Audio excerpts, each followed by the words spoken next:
الحمدللہ والصلاة والسلام علی رسولہ الکریم وعلی آلہ وصحابہ اجمعین،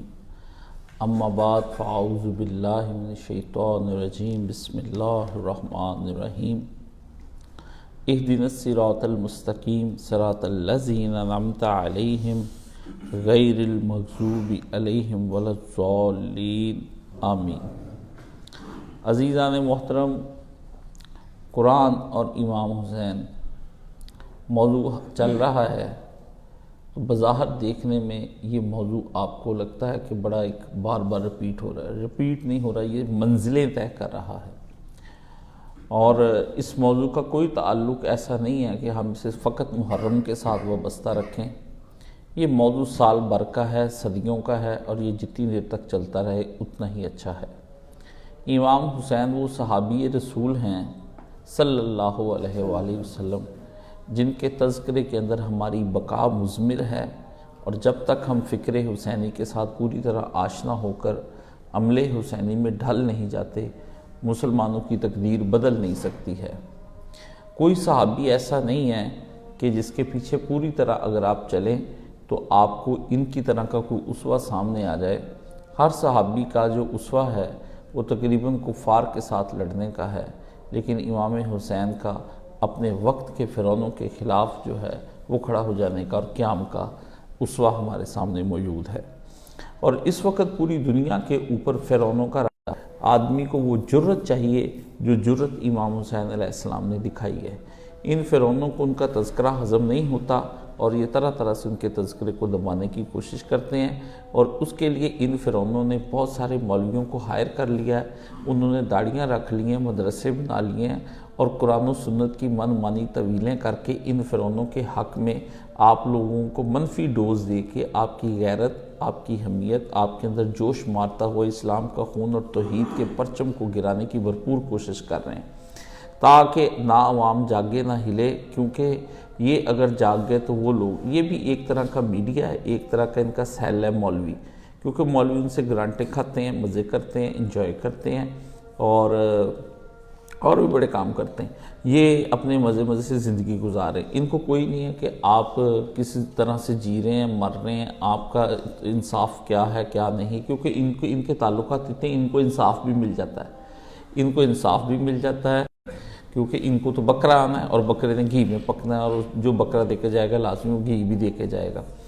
ان کے مدرسے ہیں، وہ ملیں ہیں، ان کو بس یہی ہے کہ آپ سب صوفی ہو جائیں، نماز پڑھا کریں، روزے رکھا کریں، قرآن مجید پڑھا کریں، اور ان حکمرانوں کی باتوں پہ صبر کیا کریں اور کرتے رہیں۔ حقوق اللہ پامال ہوتے رہیں، حقوق العباد پامال ہوتے رہیں، سود چلتے رہیں، نظام چلتے رہیں، بے عدلیاں ہوتی رہیں، بے انصافیاں ہوتی رہیں۔ آپ اپنی زندگی سے آپ کو کوئی، اگر آپ کے ساتھ بھی فرض کرے اگر اس طرح کا ہو گئے تو آپ اندر داخل ہو جائیں، معافی مانگ لیں، پاؤں پکڑ لیں، اور اگر کوئی بیٹی لینے ہے بیٹی دے دیں، مال لینے ہے مال دے دیں، جو کچھ وہ مانگتا ہے آپ اسے دیتے رہیں۔ آپ کے چھوٹے چھوٹے بچوں کے ساتھ ریپ ہوتے رہیں، ان مولویوں کو کوئی تحریک ابھی تک نہیں چلی چھوٹے بچوں کے ساتھ ریپ ہونے کی۔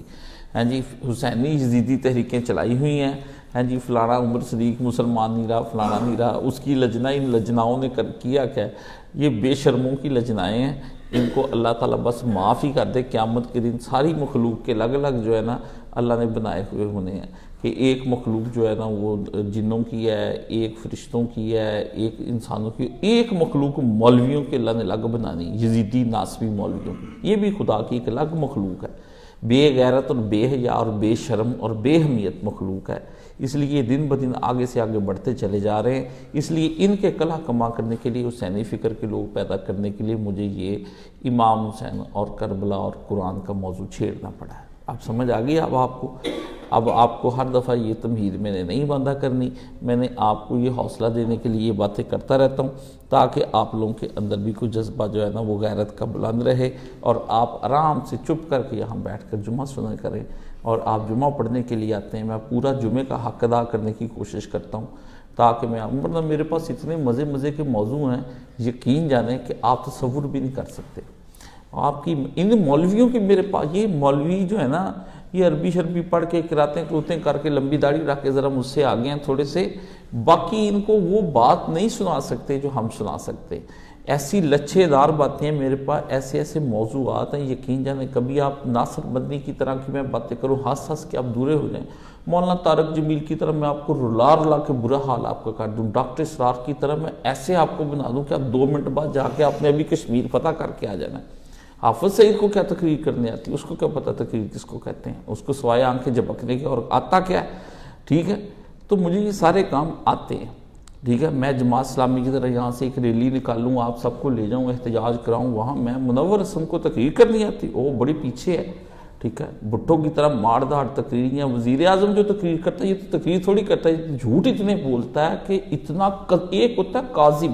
ایک ہوتا ہے عربی زبان میں کذاب، مطلب اتنا بڑا جھوٹا کہ اب اس کے اوپر کوئی جھوٹا رہ ہی نہیں، یعنی اتنے جھوٹ یہاں مرزا غلام احمد قادیانی نے بولے یا سیاست میں اس آدمی نے بولے، 2 بندے میں نے دیکھے ہیں، ورنہ سیاست میں لوگ جھوٹے آئے ہیں، نواز شریف نے بولے، بے نظیر نے بولے، بڑے لوگوں نے بولے، لیکن اس طرح کا کذاب جو ہے نا میں نے اپنی زندگی میں پہلی دفعہ دیکھا ہے، یہ کذاب ہے، ٹکا کے کذاب ہے، اور اس کی جس طرح قادیانیوں کو عقل نہیں آ سکتی، اس طرح یوتھیوں کو قیامت تک عقل نہیں آ سکتی۔ اسلام کو مال محمد بن سلمان جو مرضی کرے، وہ اس کو پیسے دیتا ہے، یہ اس کے کام کرتا ہے، یہ اس کا نوکر ہے، وہ اس کا نوکر ہے، دونوں بکتے ہیں۔ جب پاکستان ڈی سٹیبل ہونے لگتا ہے وہ 4 ارب اس کو دے دیتا ہے اور اپنی حکومت سٹیبل کر لیتا ہے، ٹھیک ہے نا۔ اس نے اس کے مطابق بندے لگانے، اس نے اس کو سپورٹ کرنا، یہ دونوں ایک دوسرے چٹھے بٹے ہیں ایک دوسرے کے ساتھ۔